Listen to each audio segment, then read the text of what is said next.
Welcome to the Go Find Nervous Show. Today we have mega entrepreneur Chris Mathurin on the show. Let me give you some timestamps so you can skip ahead if you're short on time or if you want to skip forward to a different topic. At 1:15, he talks about finding his skill in England. At the 3:50 mark, he talks about leaving England as a teenager and never looking back. Crazy story. At the 9:06 mark, he talks about getting told no 49 times before he got his yes. At the 12:40 mark, he talks about two keys to making millions. Very interesting keys. And at the 16:55 mark, he talks about gambling everything for his family and his kids. Super interesting guy. I know you'll enjoy it. Now let's Go Find Nervous. Welcome to the Go Find Nervous Show, the show where we talk about 3 experiences that made our guests nervous on their journey to success and how they overcame it. I'm your host, Jake Bolig. Real quick before I introduce our guest, if you want a free booklet, go into the description. You're going to see a link where you can get a free booklet of the Go Find Nervous booklet, the thing that started all of this. So you can go there and get that. Now, let me tell you a little bit about our guest today. I'm excited to talk with him. He's a small business consultant. He's a successful entrepreneur. He's an athlete. He has a podcast, which I just found out about. And he has a fantastic story of coming to America and something that really embodies getting nervous and overcoming it. And I want to welcome Chris Mathurin to the show today. Chris, thanks for being here, my friend. Yes, sir. Yes, sir. Pleasure to be here indeed, man. I enjoyed our dialogue a couple of days ago and really excited to be on here and looking forward to rocking and rolling, my man. Let's do it, man. Let's get right into it. So you're from England, but you have an interesting story of sport and kind of getting stuck in America a little bit is the way I took it, man. Give us a little bit of background on that. Yeah, so I mean, obviously from England, so we all played football, the English kind, the one with the feet, we actually use your foot, right? Because everyone does that growing up. My brother came to me around 10 years old and he said, listen, man, the reality is I started off really good at football, like a great player, and then I just kind of diminished over time because everyone just overtook me because I was tall and I grew 2 feet over a summer. But anyway, he said, Chris, listen, man, you need to play basketball. And I said, what's that? And he said, look, there's a lot less people and you can look really good in front of the girls. I said, I'm in like Flynn.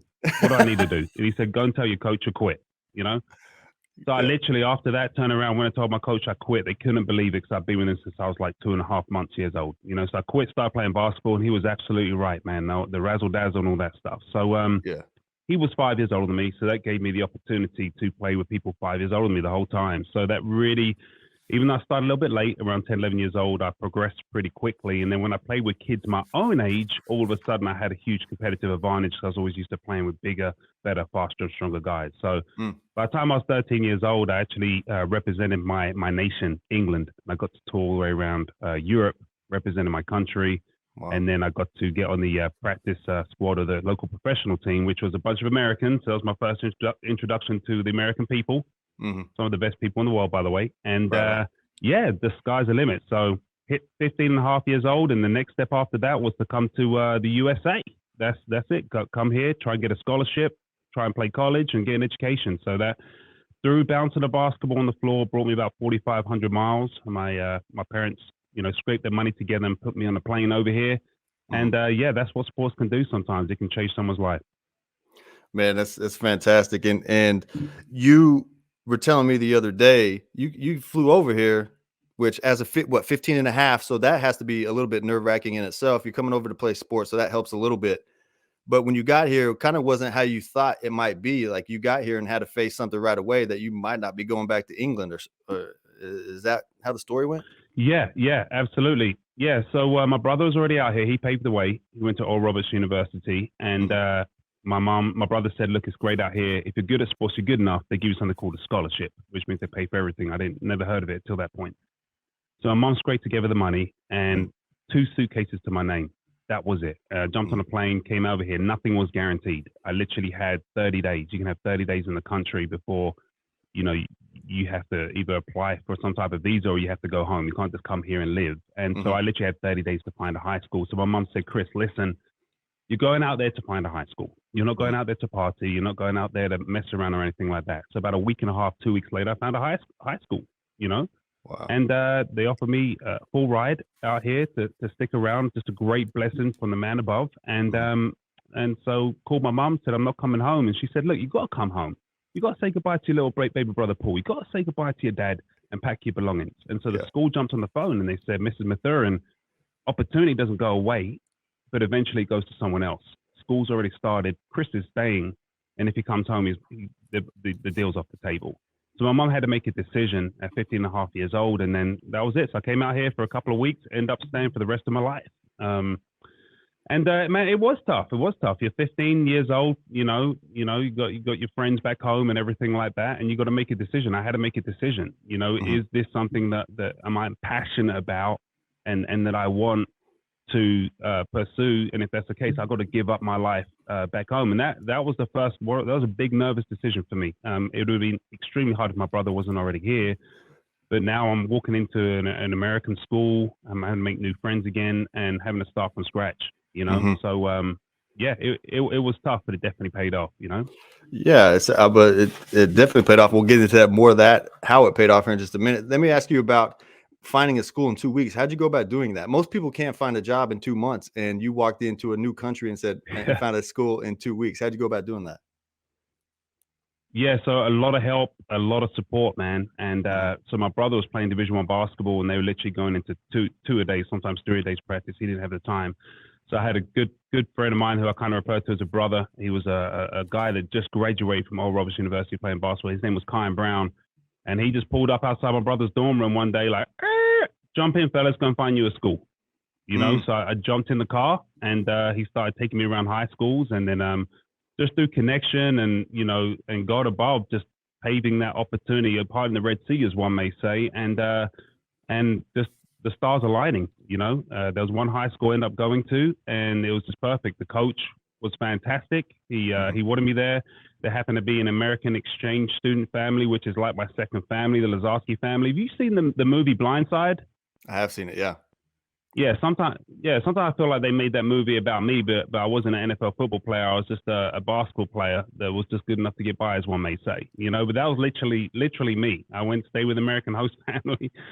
Didn't have much, had 2 suitcases, and they poured into me and blessed me, and just got to class. But the crazy thing was, when I came from England, I struggled in school big time. I barely even got through my classes. I mean, I was right on the brink where I shouldn't be on school. I just did just enough to get by, and I struggled. It was hard. It wasn't something that I put major focus into. But then I got out here to the States, and they took my transcript, which was mainly C's and D's, and they said, Chris, because of the educational system out here, we're going to convert these to A's and B's because it's a lot more harder in England. I was like, oh my gosh, these people think I'm smart. What the heck? It's crazy, I was like, man, I said, you know what? I said, self, let's take advantage of this. If they think we're smart, let's just actually rock and roll and just go with it. And so I actually started applying myself, man. And then all of a sudden, there's multiple choice exams and fill in the blank and true or false. And that helped a little bit. I wasn't used to that.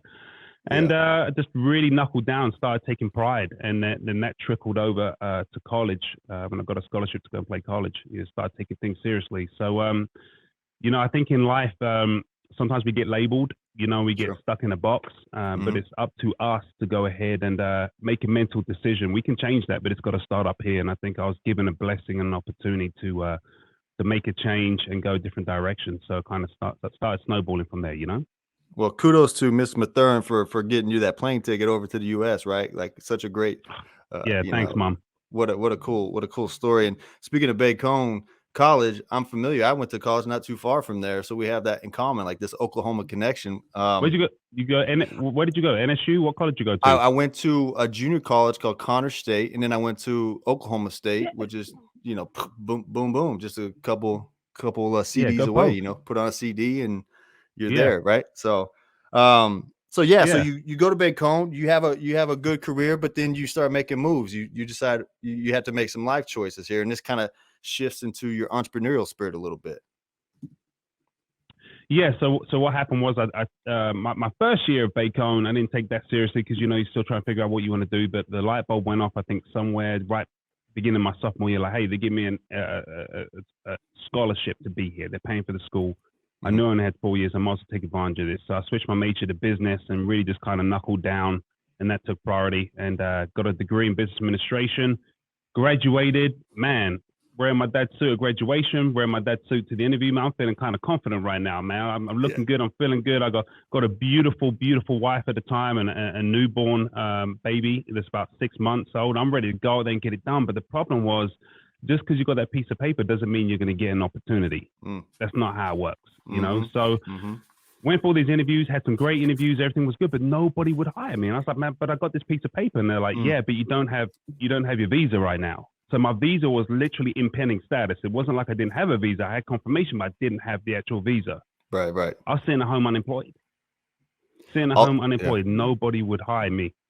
My wife was working at a bank making $21,575 a year to support us. We were on food stamps, government cheese, WIC. We had to change the TV with a coat hanger. Couldn't even afford a remote control. And you know, there's one thing being an athlete and always feel like you want to win in life, and then just sitting at home twiddling your fingers, not being able to provide to your family. I mean, it was tough. And so what I did was I had like one last resort before I felt like I was going to crack. There was a job fair down the street. We only had one car at a time. And so I walked about 4 miles to the job fair, put my dad's suit back on, suit jacket, walked to the job fair. Walked in the job fair. There was about 50 companies in there to interview with, and I wanted to talk to all 49, not the 50th, because the 50th said car sales. I mean, who wants to be in car sales? Right? It's just car sales. You're a car salesman. I mean, that's the term, you know? So nobody, man. So I spoke to all 49. None of them really that interested because I didn't have a visa or whatnot. And as I left, I turned around, I saw the car sale booth, and this guy was just smiling at me, just the biggest smile in the world. And I said, look, got to go over there and talk to this guy. He's got a big smile. Seems like a good guy. Yeah. So I went over there and spoke to him. Little did I know the car salespeople have the coldest closing skills in the game, you know? So within about 7.5 seconds, I was closed to come work in the car business. So what about my visa? I said, don't worry about the visa. We'll handle the visa. Don't worry about that. No worry. Come on, let's go. Yeah, come on, let's go. So next day I showed up at the car business. It was the complete opposite to what I thought it was. It was class. It was professional. The guys were walking around with their polos, fresh and so clean. And started selling cars, man. That was the only industry that gave me an opportunity. And that's how I transitioned into the car business. And my visa came through shortly after that. So, man, 50th business. Right there, there's so many lessons just in that right there, right? Like you went through 49 and you're like, I don't want to. And then the 50th. Yeah. I mean, a lot of people will stop at 2 or 3, walk out. Oh, I failed. There's only a couple. They don't want me. I'm not good enough. This and that. And you were so hungry that you said, no. Let's go. And the guy gave you the wink and the gun, like a used car salesman, right? And closed you. So, yeah. Hey, I'm telling you. And you know what? You bring up a great word, and you say hungry. I wasn't hungry. I was literally starving. I was starving. You know, just starving for an opportunity. And I think that just comes down to life. You know, sometimes you just need one person to believe in you. You know, that one person for me was a guy called Joe St. John. That was the guy. And he had confidence in me, and that boosted my confidence. And so started working in the car industry, started selling cars, had absolutely no idea what I was doing. You know, I was trying to, fake it till I make it, as one may say. Someone will say it was a Toyota dealership. And I was like, what are you looking for today? And they're like, I want to buy a Toyota Camry. I said, come this way. I had no idea which way I was walking. Sometimes I walked 3 or 4 circles with people following behind me, but I knew I was going somewhere with a purpose. I read the back of the cars to try and figure out what said Toyota Camry. Then I'd start selling the car, you know? I had no idea what I was doing. But what I did know, mate, I knew if I was honest and myself, if I was just those 2 things, I was going to sell the cars I wanted to sell. Because I realized if I could just be myself and have the highest integrity and character, because people are very smart south side of Tulsa. People in America are smart general, but this is a high clientele. Like they know if you're smoking mirrors, whatever the terminology is. And I did really well. And so I sold cars. Yeah, sold cars for 3 months. And I don't know what happened, man. You know, God parted the Red Sea again, man. They moved and promoted me into finance. This is a guy that I barely graduated college algebra, the course that people graduate in high school. I barely got through that in college. Like, I'm not really good at numbers and all that stuff. And now I'm in the finance department, man. And I was like, well, maybe it's because I'm English, I'm black, I've got straight teeth. They're just people aren't used to see this before, but they give me an opportunity, man, in finance. And man, I wasn't on food stamps no more. Put it that way, mate. It was a good one, right? It was a good move for you. And then you started working, you started grinding pretty hard on that one, right? started grinding hard. So I was in finance for about, I think it was about 2 weeks, and I called my wife and I said, "Hey, yeah, I think I'm gonna do something else." Because sometimes in life, when we get scared, we start questioning ourselves, or we get nervous, right, about our abilities. We want to run away. We want to run, fight or flight. I wanted to fly. I didn't want to be in that position. I thought that I wasn't going to make it. I wasn't good enough. And, my amazing wife, Amber, was like, "Hey, suck it up, buttercup.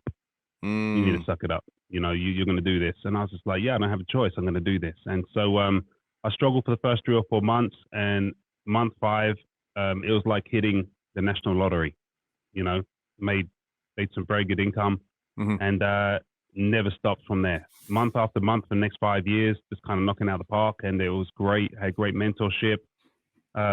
Learned a lot from my customers, high net worth customers and clients. I got to learn from them every single day. I got to learn from my managers and learn how to treat people, learn how to communicate, articulate, take systems and processes and implement it.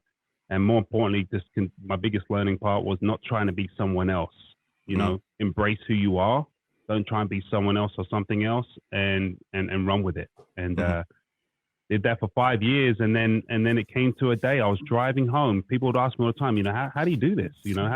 How do you make so much profit and so much money and sleep well at night? And I was like, well, pretty easy. I'm honest. I take care of people and I put their needs first. But I was driving home one night, and something in my heart told me that that day I didn't stick up to my end of the bargain. And my end of the bargain is I didn't feel like there was one customer in particular. I didn't feel like I felt like something was missing. I didn't feel like I was doing my calling anymore. I didn't feel like this was me anymore. And I didn't have that peace. I didn't have that peace in my heart. And essentially, within the next couple of weeks, I resigned, walked away from very, very high 6-figure income, and opened up a State Farm agency from absolute nothing and went back on food stamps again.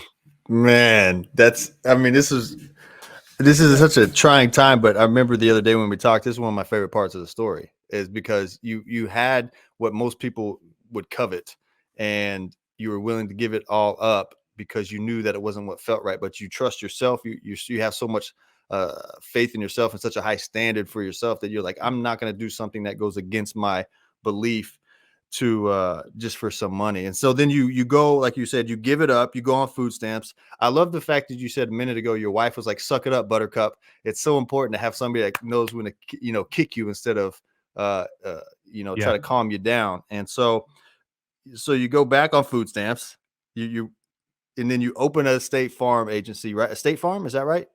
And then so I say on food stamps, I think when you're making high 6-figure income, and then you walk away from that to no financial security, it feels like food stamps. And so that's kind of why I shared. I wasn't actually back on food stamps like I was the first time on there, but same thing though. Same thing. A huge, it is, man. It is. You got to make some major sacrifices, and I just didn't feel like towards the end of my professional career in finance, I didn't feel like my priorities were straight. And my priorities is, when I say that, is anything in addition to money. You convince your whole life that money is the most important thing. Don't get it twisted. It's important, but it's not the most important thing. The most important thing to me is obviously my faith, and then it's my family. And I didn't feel like I had those perspectives in the right order. And that's why it was an easy decision for me to walk away. So I wanted something to where I could make a bigger impact. And when my head hit the pillow, every single night I felt like I was doing right in people's lives. And State Farm just seemed like opening my own insurance agency seemed like the best thing to do in my community. And so my wife was in banking at the time. She worked her way up. So remember earlier I told you she's making $21,000, and she worked her way all the way up. You know what I mean? Yeah. So she literally floated us financially the first 2-3 years. She floated us. If it wasn't for her, my wife, Amber, I wouldn't have been able to walk away from that and do that. So she floated us. There was times that first year I didn't pay myself anything on a monthly basis. And she would ask me, like, hey, did you pay yourself this month? And I said, oh, yeah, I forgot. Here's my check. And I was like, well, thank goodness she didn't see the last 2 months. You know what I mean? Sometimes, I'm telling you, sometimes when you run a business, you start a business, sometimes it's the difference between paying your team and paying yourself. And you got to make a decision.